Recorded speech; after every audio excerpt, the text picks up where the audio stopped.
Pag-atipan sang garden. Ang influensya nga makita sa kalibutan amo nga pabayaan lang naton anay ang mga bata sa ilaluyag nga himuon. Kag kun magbinuang na ang mga bata, ang mga ginikanan masiling magatarong lang ina sila kung magdalagpo na sa ulihi.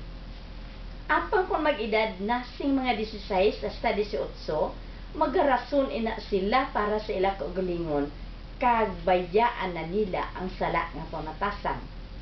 Kag mahimo sila nga mapuslanon nga mga bata, lalaki kag babae. Ano nga pagkasala?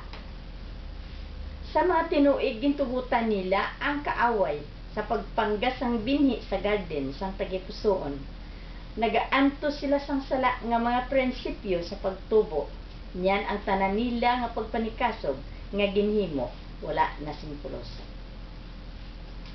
Iban sang mga ginikanan nagtugot sa ila mga bata sa pagforma sang sala nga batasan nga makita mo sa ila bugos nga kabuhi. Ini nga sala ara sa ila mga ginikanan.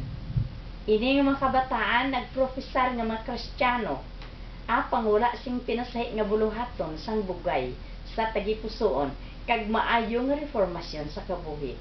Ang ila una nga pamatasan nga makita sa ila ipakita ang karakter nga ginalaw sang ila mga ginikanan nga himuon.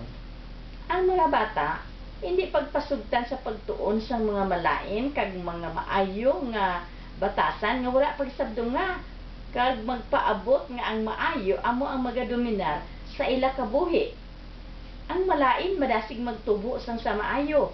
Gani posible nga ang malain nga ugali makita makuha apang sino ang makasiguro. Ang panahon naton malipot, labing maayo nga magpanggas kita sang maayo matinlo nga binhi sa tagipusoon sang maghawan sang mga sagbot sa ulihi. Ang impresyon sang mga pamatanon mabudlay madula sa panghuna-huna. Daw ano ka importante nga ang impresyon nga ihatag naton sa ila amo ang matarong nga impresyon kag ang mahumok nga panghuna-huna madihon pa sa husto na direksyon.